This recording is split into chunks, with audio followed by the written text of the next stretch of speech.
What if the person you loved most was watching over you, even after death, unable to speak, unable to touch, but desperate to protect you from a truth that could shatter your world? Welcome to the haunting tale of Leo, a soul trapped between love and loss, as he witnesses betrayal, redemption, and a heartbreaking search for a child he never got to hold. In the 4th year after my death, something unexpected happened. My grandmother Eleanor stumbled upon my old phone and, by some miracle, managed to dial Sophia. She picked up. It had been 4 years. 4 long years. What? Sophia snapped, her voice sharp and jaded. What do you want now? Out of money already? Don't play the poor girl act with me. I don't ever want to see your face again. Even from beyond the grave. That bitterness stung. Eleanor, holding the phone with trembling hands, looked distant and uncertain. Her voice softened as she asked, Sophia, did you two have a fight? I haven't seen Leo in days. I can't find him. Her eyes clouded over, darting around the empty room as if trying to piece together a broken memory. Then she muttered, almost to herself, oh, that's right, Leo, he passed away. He's gone. It broke my heart again. The disease had taken so much from her. Eleanor had Alzheimer's. Some days, she remembered. Most days, she didn't. This morning, she wandered out to the park by herself and forgot how to get home. She sat on a weather-worn bench, her posture stubborn but tired. It's all right, she said to no one. Leo will come find me. He always does. I was there. I never left her, but she couldn't see me, couldn't hear me, and I had no way to guide her back. The sun was beginning to set. Panic surged in my soul. She couldn't spend the night out here alone, not at her age.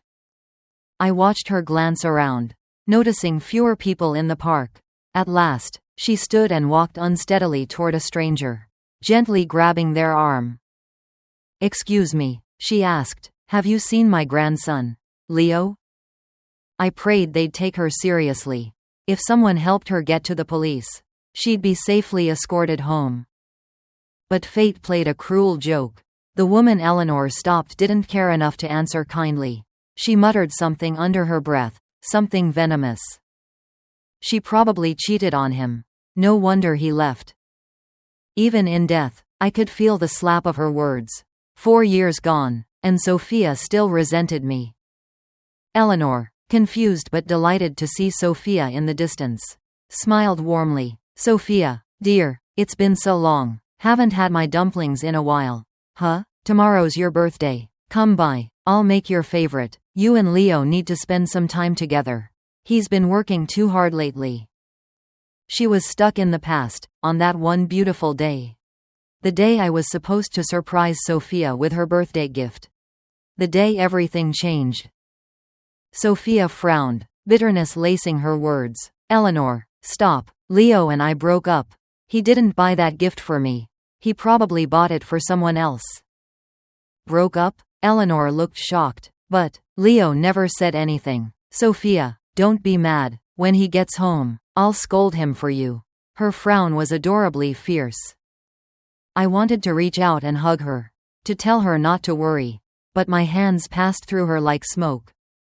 Sophia laughed bitterly. You think that's cute? That's just like Leo, teaching you to play along. Please, stop saying his name. As if on cue, 2 elderly neighbors, Carol and Susan, appeared. Carol gasped at the sight of Eleanor. It's getting dark. Why are you still out here? Did you forget your way again? Susan shook her head and whispered, poor woman, still waiting for her grandson. Doesn't know he died years ago. Yes, I died 4 years ago. On her birthday. I still remember everything. I'd gone out to buy her a gift, heart full of hope, but I saw her at the mall, with another man.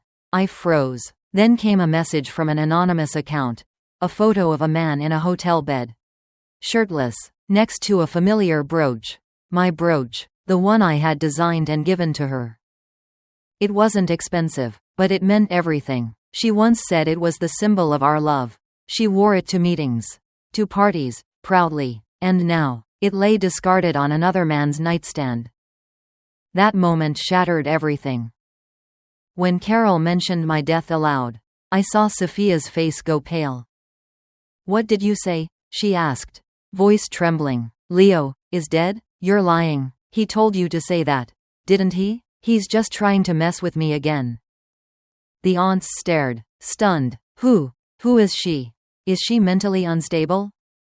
Eleanor's lips quivered. A painful clarity flickered in her eyes.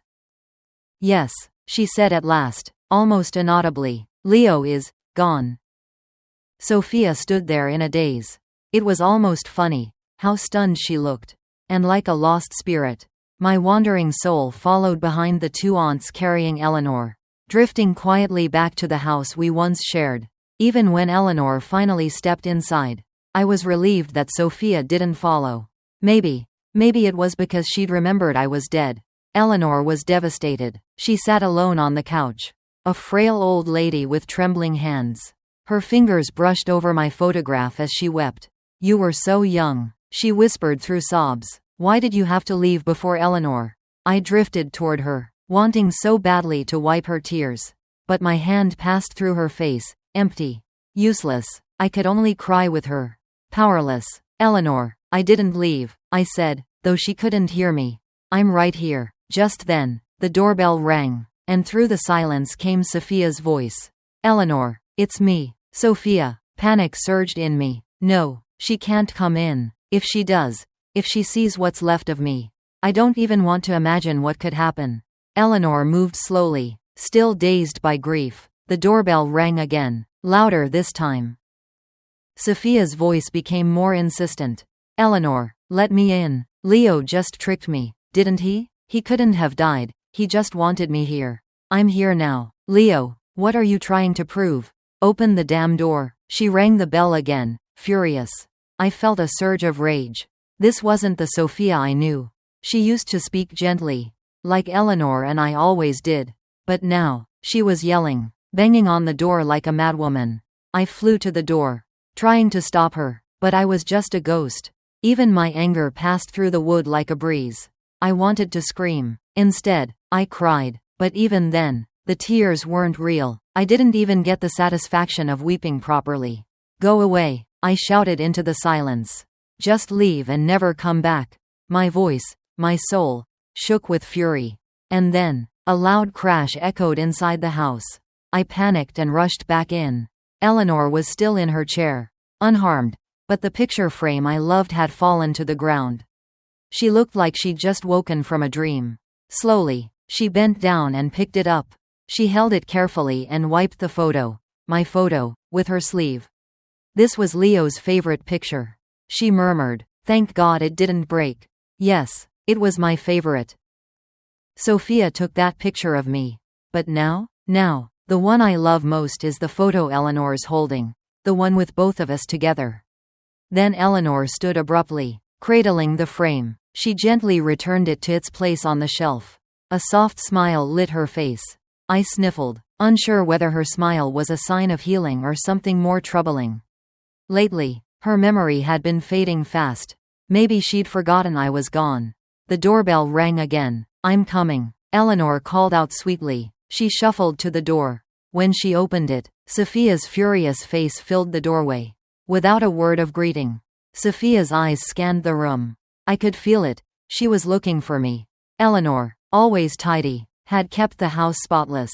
Even with Alzheimer's, she still cleaned daily. I'd watched her do it twice in the same afternoon sometimes. The house looked exactly like it did 4 years ago. Then Eleanor smiled brightly. "Oh, Sophia, come in, she said cheerfully. "Leo's out right now. He'll be home soon." My heart sank. Where did he go? She wondered aloud, turning to look out the window. It's getting dark, but Leo always comes back before bedtime. He promised to stay with me at night. Sophia wasn't listening. She was seething, and the moment she heard that I had gone out, her anger deepened, but thankfully, she held her tongue, barely. Without asking, she walked toward my old room. I tried to stop her. But what could I do? I hovered beside her, powerless to intervene. The door creaked open, revealing a room dressed in soft blues and starlight, just as Eleanor had designed it. Her hands were so skilled. She had even sewn the curtains herself. I loved that room. Even now, I sometimes drifted back to lie on the bed, not to sleep. Because souls don't sleep, but to remember. Sophia stepped inside and saw the photo on the desk. The one of her and me. Her eyes widened for a second, then narrowed. So, you kept this? She muttered bitterly. Why? As a souvenir of how badly you fooled me. You already had someone else. Her voice cracked. Loving you was the biggest mistake of my life. She grabbed the photo, tore it to shreds, and flung the pieces onto the table. You betrayed me first, I shouted, even though she couldn't hear me. Why are you the one who's angry? At that moment, Eleanor appeared at the doorway, holding a tray with a glass of juice. Sophia, what are you doing? She asked, frowning. Her steps were light with frustration as she set the glass down hard on the cabinet. The moment she saw Sophia tearing up the photo of me and her, Eleanor froze, her heart twisted. Sophia, you're his girlfriend. How could you do this? She thought. She remembered a different Sophia, a gentler, kinder girl, the one who would never have done something so cruel. My connection to Sophia had been entirely by chance. She was the daughter of Mr. and Mrs. Miller, and I was just a newcomer to the professional world. The Miller Group was every music student's dream job, high salary, great benefits, a name that could make you the center of attention at any alumni gathering. I had been lucky to land an internship through a campus recruitment drive. But the workplace turned out to be far more complex than I had imagined. In my first month, the company hosted a department gathering. Manager Smith, our department head and a former school senior, organized it for us newcomers. He insisted that both Alex, another intern, and I join him for drinks. Rumor had it the whole event was planned for our welcome. Refusing wasn't an option. I forced down 2 drinks quickly. Alex, sitting beside me, looked pale and uneasy, clutching a glass of plain water. He avoided eye contact, sensing something was wrong. I leaned over and whispered, "Are you okay?" In a barely audible voice, Alex said, "I'm allergic to alcohol."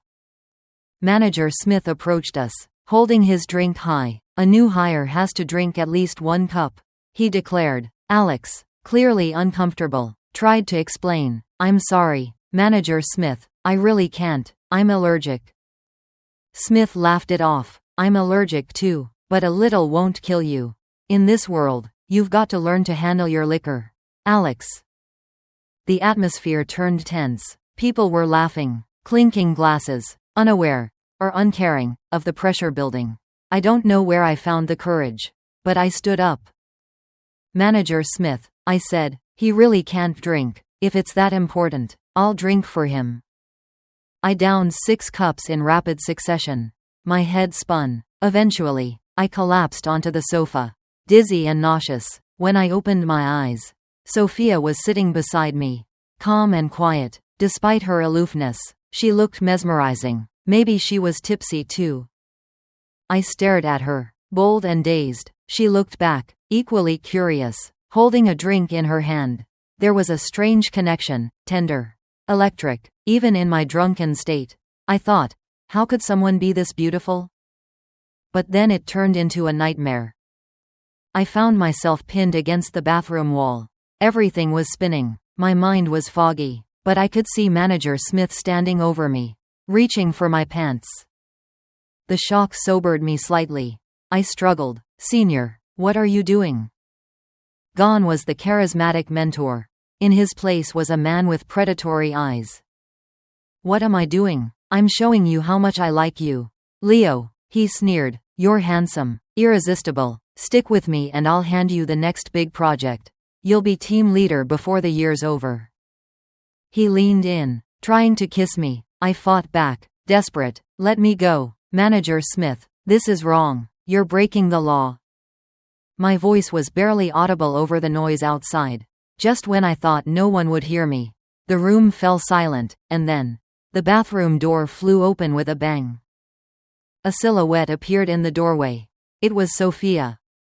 Without hesitation, she kicked Manager Smith hard in the stomach, then rushed to my side, wrapped her arms around me, and helped me escape. That was the moment she became unforgettable to me, brave, beautiful, and full of fire.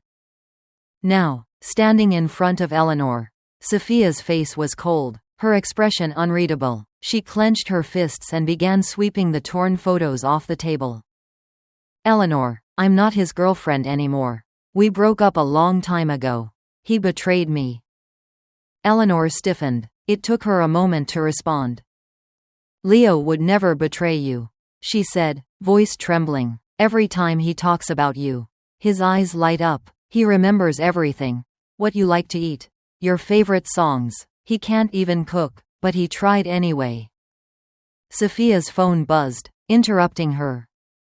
Eleanor glanced down and caught a glimpse of the screen. A name flashed. Derek. Sophia didn't flinch. She let the phone vibrate in her hand but didn't answer. Eleanor tilted her head, a bitter smile creeping onto her lips. So, you're just like the rest of us. Huh? Once tired of it, you move on. Didn't you used to say you loved him more than life itself? Who are you now? The phone buzzed again, then again. Sophia hesitated before finally stepping out of the room.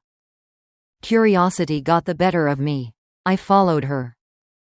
I didn't know why. Maybe I wanted answers. Maybe I was hoping for something else. But deep down, I just wanted to understand what went wrong, and whether love, no matter how broken, still had a chance to be pieced back together. Hey, her voice still sounds as beautiful as ever. Back then, I often closed my eyes just to feel her lean against my arms. Her soft, seductive voice would echo gently in my ears, revealing a side of her I never knew, a tenderness reserved only for someone special. That voice was coming from the phone. Sophia, why haven't you arrived yet? Without hesitation, she replied, I know, I'll be there soon. Sure enough, she still loves him. Nothing has changed. Whenever Derek's phone rings, I'm forced to hang up. I watched the woman standing by the door. Hesitant, Eleanor sat quietly on a nearby stool. I still can't understand why I broke up with Sophia, someone I cared about so deeply. A wave of sadness washed over me. Sophia glanced briefly at the door, then shut it softly behind her. She headed toward the elevator.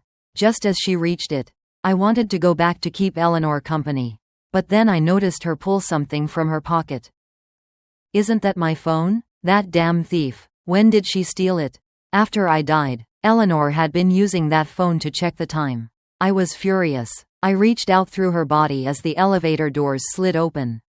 She stepped inside. Anger bubbled up inside me, hovering over her head like a dark cloud. It's so unfair. Sophia, I never imagined you had this habit, stealing. Do you know that'll get you arrested? I warned her silently. Give it back now, or I'll follow you forever. You're a thief, I muttered, chuckling, but she didn't hear me. Instead, she slipped the phone back into her pocket, then left the community without a word. She walked toward the store across the street. What worries me most is the content on that phone. Even though I didn't want to see their 2 daughters, I had to follow the car. But the destination wasn't her home, it was a hotel. Seeing that familiar place stirred something deep inside me, a sharp pain I couldn't ignore. Why here? Why at the place where they used to date? This hotel was where we lived once. The place where she was supposed to get engaged to me.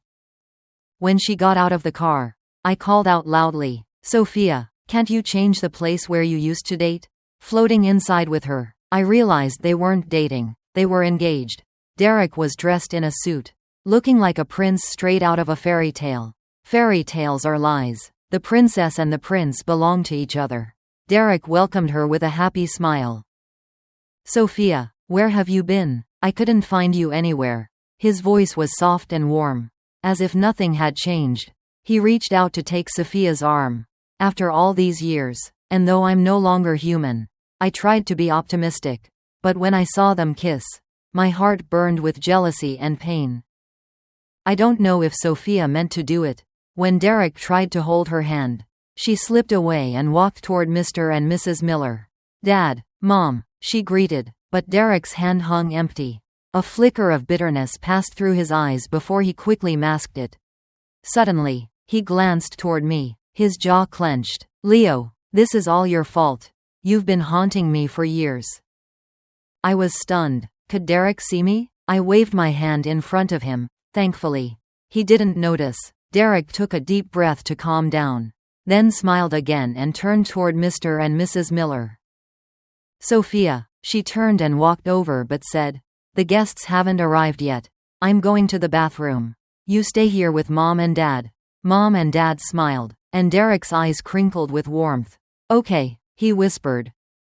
I couldn't focus on their conversation. I saw Sophia clutch her phone as she headed toward the bathroom.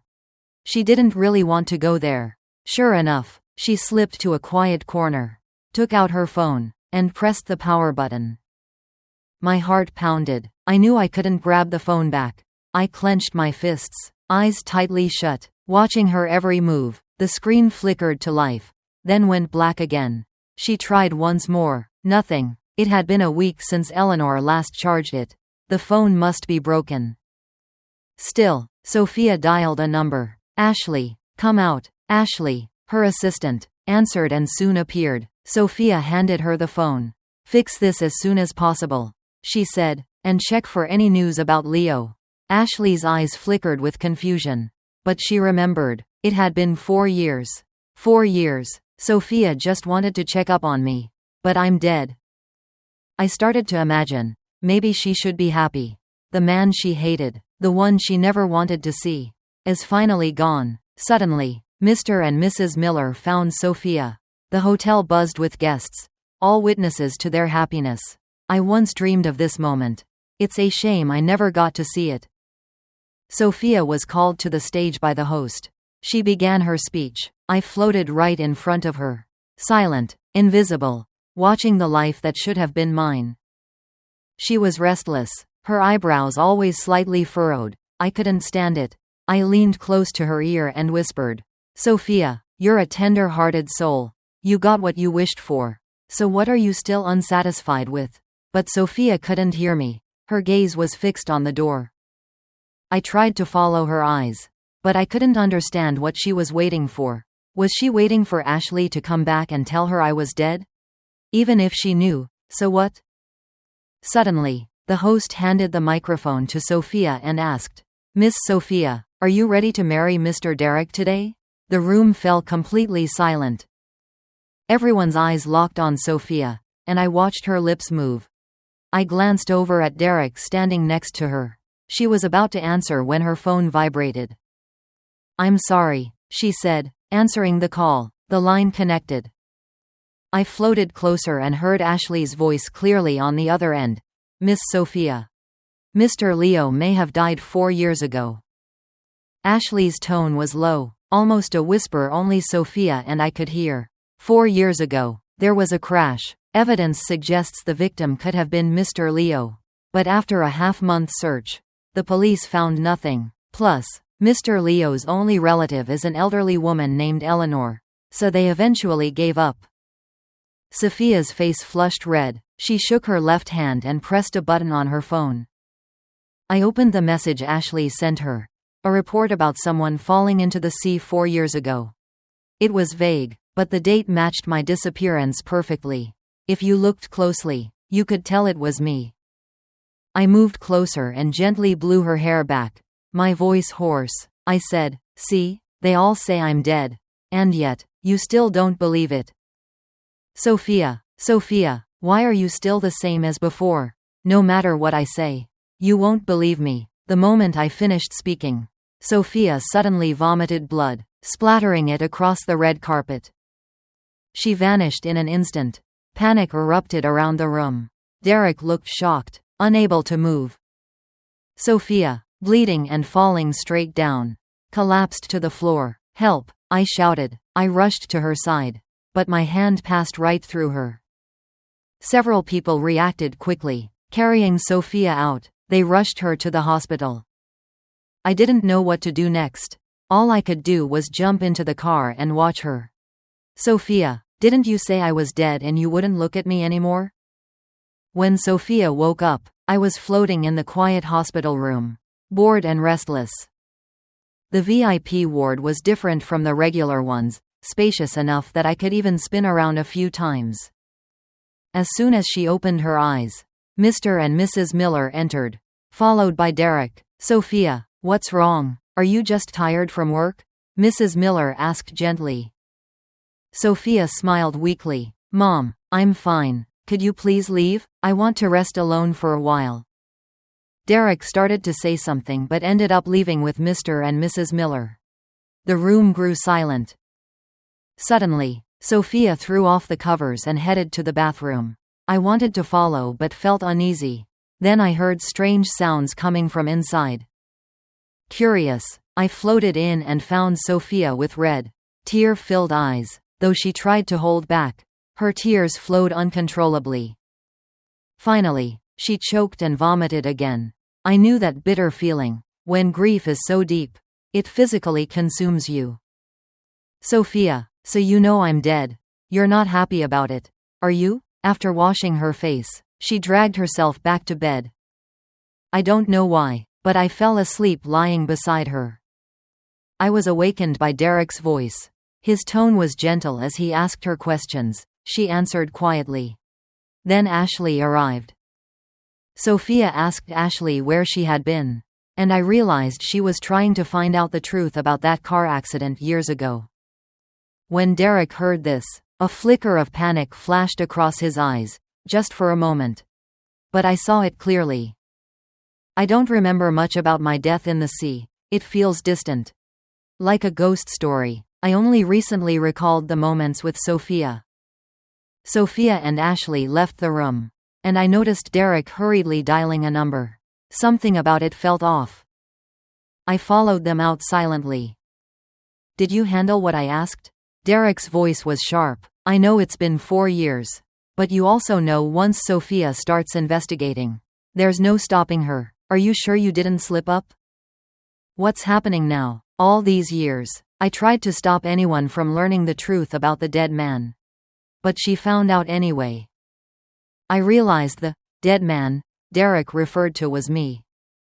Anger surged through me. You're the dead man? Wait, so my death wasn't an accident? You planned it, Derek? How dare he murder me? I wanted to lash out at Derek again and again, but all I could do was drift through his body helplessly until exhaustion took over. Later, I picked up Sophia's car keys and saw Ashley hand her the fixed phone. What I saw next shocked me. Sophia unlocked my phone with a single guess. The password was her birthday. Here is your text with all commas and periods corrected according to American English punctuation rules, keeping the original sentence structure and story intact. If I hadn't died so suddenly, I would never have let her succeed. Soon, she saw the private messages on my social network. She saw Derek's provocations to me and the photos he sent. I suddenly jumped in front of her. Furious. Did you see it now? You betrayed me. It's not that I betrayed you. Your bed is with someone else. Sophia, stunned by the news, shuddered. In the end, she just closed her eyes and whispered painfully, Leo, why didn't you tell me from the start? It's all my fault. It's all his fault. Actually, I asked her back then. The next day, Derek sent me a photo.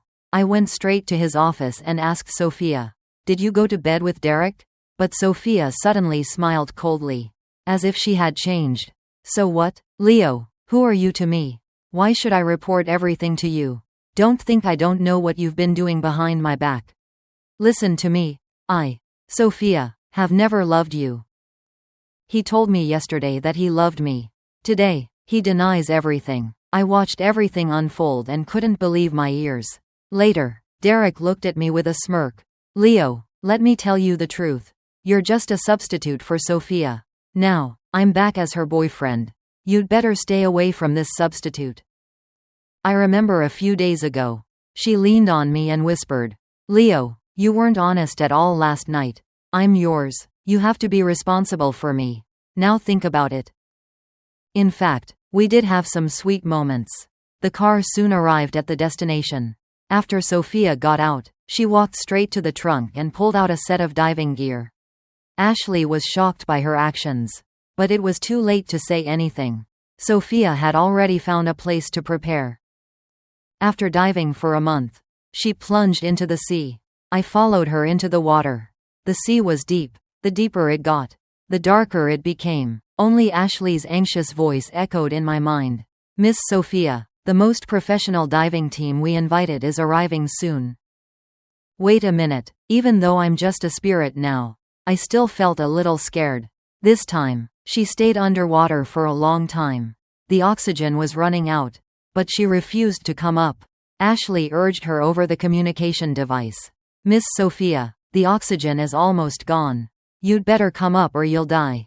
But she said nothing and kept going deeper. Fortunately, the diving team arrived soon. They tried to lure Sophia back to the surface so they could search for her. But she still refused. Even I was getting impatient. The sea was cold, and the pressure intense. The deeper you go, the heavier the pressure. So heavy even the police couldn't catch me. Let alone her. As I was about to surface, I saw the professional divers talking to Sophia. She looked at them, her voice trembling. I finally found the direction of the diving team's flashlight. Sophia and I saw an abandoned car submerged in the sea. The car was tangled in seaweed and filled with water. But the pressure kept the glass intact. Fortunately, the divers had tools. They carefully slid the glass aside. The car door finally opened. Sophia was the first to enter. She carefully removed the seaweed tangled around a skeleton. When she saw the diamond ring in the car, Sophia whispered, "Leo, how ironic. That diamond ring was the one he gave me when he proposed. But now, this was how he said goodbye." The sound of oxygen running out filled the water. I started to worry and urged her to leave quickly. I feared Sophia's oxygen wouldn't last. She gently hugged the skeleton and held it close. "Leo, I'm sorry to have kept you waiting." Sophia was rescued by the diving team. When she was brought ashore, even unconscious, she clutched my skull tightly. Sophia was in a coma for 2 days and nights. The first thing she did when she woke was to look for my skull. Fortunately, Ashley told her in time. "Miss Sophia, I've placed Mr. Leo's body in a good place. Don't worry, without your orders, no one would dare touch it." Sophia nodded, looking like a ghost. "I order you to keep investigating Ashley's departure." I dragged my chin in front of her and picked it up. Sophia, the murderer is Derek. Why don't you suspect him?"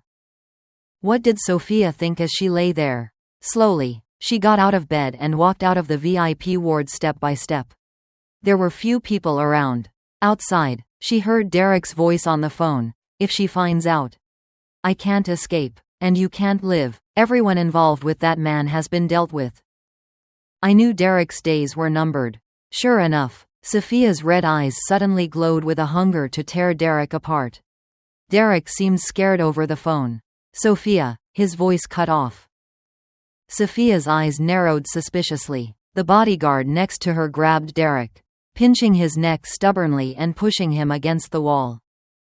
Step by step, Sophia questioned him. "Why did you hurt Leo? Why did you lie to me?" "You lied to her again. I have nothing to do with you." "Derek, I trusted you so much. Now, I'm going to kill you." She raised her hand. The bodyguard's grip tightened around Derek's neck. Derek's face grew pale, like he was struggling to breathe. I was frozen in place. What did Sophia just say? That they had nothing between them? I didn't buy it. If they truly had nothing, why had she never explained why she was involved with Derek while she had me? I watched the scene coldly. And for a brief moment, I wanted nothing more than for Sophia to finish him off. Suddenly, Ashley rushed over and pulled the bodyguard's hand away. She was out of breath. "Miss Sophia, you can't do this. Mr. Leo died so unfairly.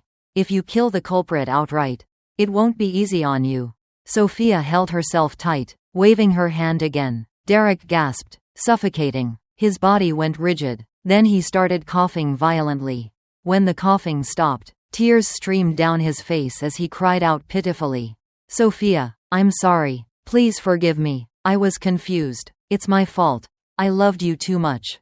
I didn't want to lose you to anyone else." Sophia bit her lip and finally spoke with cold resolve. "Get out. I don't want to see your face again." Derek froze, staring at the woman he'd loved for more than 10 years.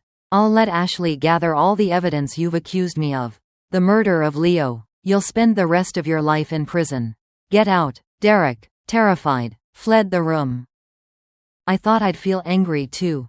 But Sophia, her eyes bloodshot, suddenly relaxed. I sat beside her and whispered, "All right, you are Miss Sophia. One day, you'll be the Miller family's heir. So why are you crying now?" "See, I'm not crying. It's just, I still have so many places I want to see," she said softly. "I was just talking about that."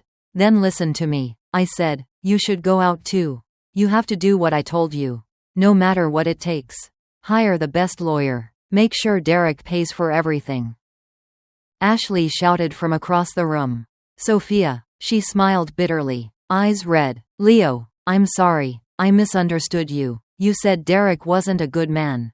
I should have believed you." In truth, Sophia stayed hospitalized for 2 days.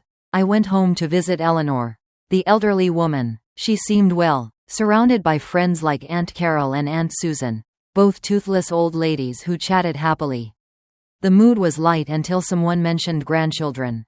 Suddenly, the room fell silent. Eleanor couldn't remember anything. No stories of her loving grandson or how beautiful her granddaughter-in-law was. Somehow, it felt better that she couldn't remember those things.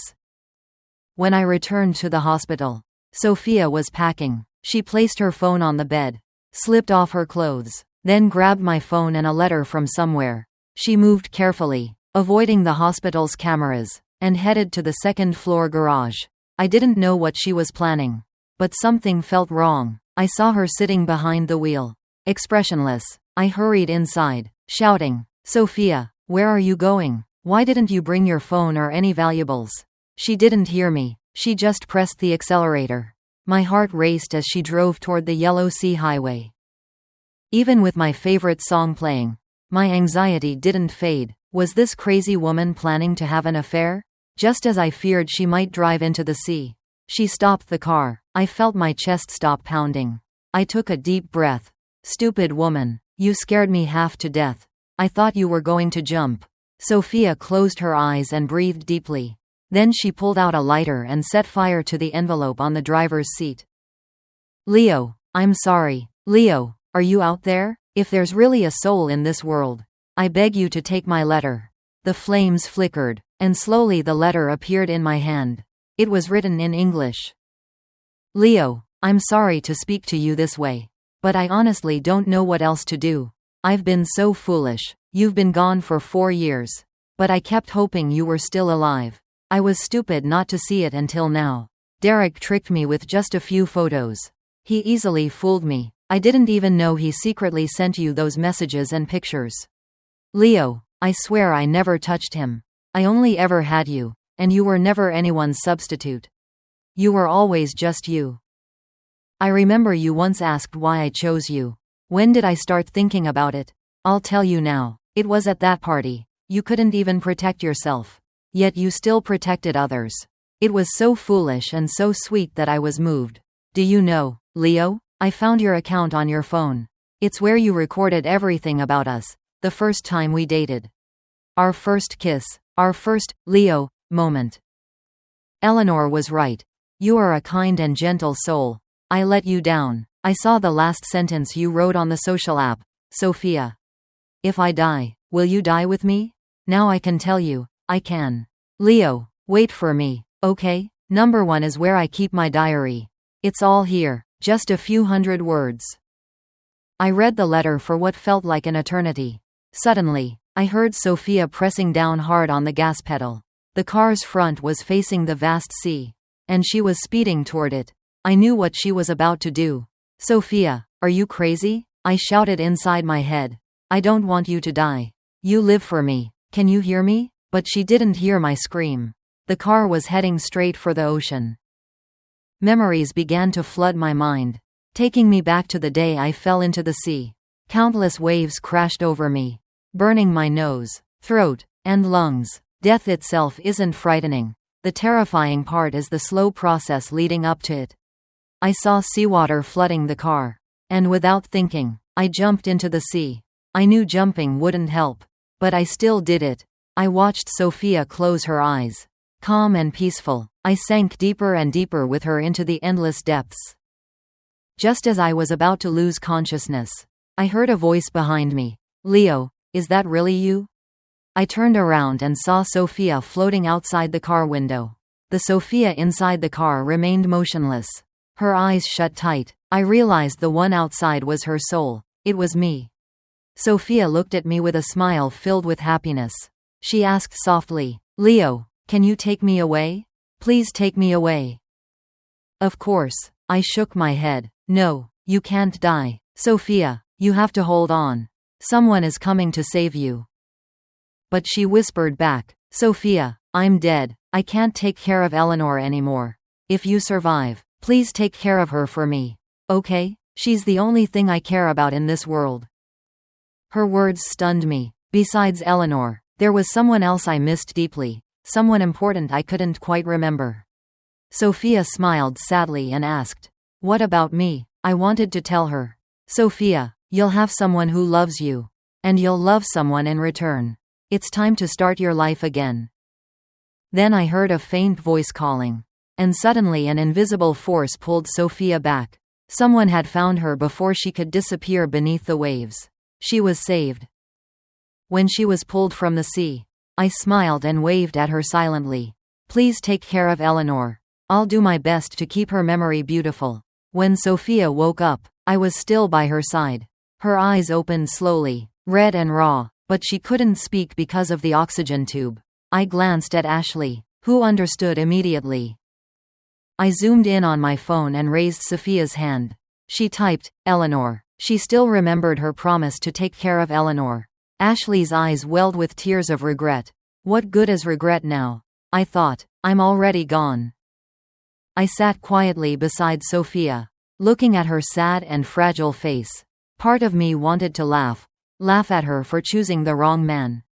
For wanting to give up on life. For being so heartbroken. But I couldn't help but suck in a painful breath. The pain was real, and I stayed with her anyway. Sophia didn't break her promise. She found the best caretaker for Eleanor. Ashley even chatted with her to keep her company. Eleanor had joyful days, and I floated nearby, watching over them both. One afternoon, Ashley was telling Eleanor a story when Sophia walked in. Eleanor smiled and asked, "Little girl, are you Leo's friend? You're so handsome. You'd be perfect for my Leo." Sophia smiled with tears in her eyes. She hugged Eleanor tightly and whispered, "Yes, Eleanor, Leo went on a business trip far away and asked me to stay with you for a while." But Eleanor's illness worsened. Ashley stayed by her side. While Sophia entered my room again, she saw the 4 broken photos scattered on the cabinet and began to tremble. Ashley caught her just in time. Holding her gently, Sophia shook her head, insisting, "I'm fine." She pushed Ashley away and held my hand as she walked slowly into the room. There, she found the diary I had hidden in the drawer. Opening it, she saw her name written inside every night. Sophia broke down again because I had written in the diary, "Sophia, we will be together forever. Sophia, you promised you would love me for the rest of my life. How could you have another man? Am I the only one who died? Will you ever be happy?" Those questions had once haunted me. But now I knew the answer. Thanks to Sophia's tender care, Eleanor lived happily. I stayed by her side, watching over the sweet old lady. One day, Eleanor suddenly took Sophia's hand and gazed at her with surprising clarity. "Do you remember, Sophia? You and Leo had a child, Lily." She said she found the name in the notebook at the bottom of the box. But no matter how many times she asked, Eleanor couldn't remember anything else. And in that moment, I too struggled to recall the rest. I remembered the one person I had forgotten the most. Except for the old lady, Eleanor, there was someone else, our daughter, Lily. Back then, Sophia was pregnant and wanted to break up with me. She didn't want to keep the child. She finally told me that once the baby was born, I would have to raise her. From that moment on, we had nothing to do with each other. No one could have known that when Lily was born, the doctor declared her stillborn. That day, Sophia was taken away by Mr. and Mrs. Miller, who blocked all my contact information. But after she left, a doctor refused to give up and fought desperately to save the baby who seemed doomed. From then on, I raised Lily alone. I never told Sophia. I didn't want to hold her back from a bright future. Then, suddenly, I died. After I was gone, Eleanor fell seriously ill. The old lady and the baby were both sick. I couldn't take care of either of them. Eventually, the community decided to send Lily to a welfare home. I lost those memories. I didn't even know which welfare home Lily was sent to. After that, I saw Derek locked away in prison, sentenced to life without parole. I knew this was Sophia's doing. She wanted him to pay. To die behind bars. I also saw Sophia bury my body again. On the tombstone, it was engraved with Derek's name. 3 years later, Derek suddenly requested to see Sophia. He said he had news he wanted to share. Sophia didn't want to meet him, but she was afraid of missing any news about our daughter, Lily, so she agreed. When I saw them, Derek smiled at her through the glass and said, "Sophia, I thought I'd never see you again. I still don't understand. How did I lose to him? How did Sophia's heart run out of hope?" I hated to admit it. "What news do you have?" Sophia asked sharply. "If it's just nonsense, don't waste my time." Derek's smile turned cold. "I know you still have a child, Lily." Sophia clenched her fists tight. "Tell me, where is Lily? What have you done to our daughter?" Derek laughed softly, like a whisper carried by the wind. "I have everything I wanted, except a woman. Why did he have to cross me? Why did you have to carry his child? I could have let him go if I'd known you were still pregnant. I just wanted to tie you to the child. That's why he had to die. I shouldn't have let him go back then." He sneered. "Let that old woman and child go. You'll see, I'm crazy now, all to get Sophia." Sophia's voice was steady but fierce. "What else do you want?" Suddenly, Derek coughed up blood. Seeing this, Sophia nodded and asked calmly, "Derek, what did you swallow?" Pain twisted his face, but he still smiled. "It's impossible to get out of prison now. But if I spend money, someone could give me medicine. How could I escape otherwise? Sophia, I want you to die alone, with regret. No one else can have her." Derek died soon after. The trail to Lily went cold again. For days, Sophia begged, "Where is our daughter, Lily?" But God seemed to mock her. Even when Eleanor reached 98 years old, they still couldn't find her. The only news I ever got was that Lily had been adopted by a wealthy family. Thankfully, Eleanor's last 20 years were filled with happiness. And when she passed, her face was full of laughter.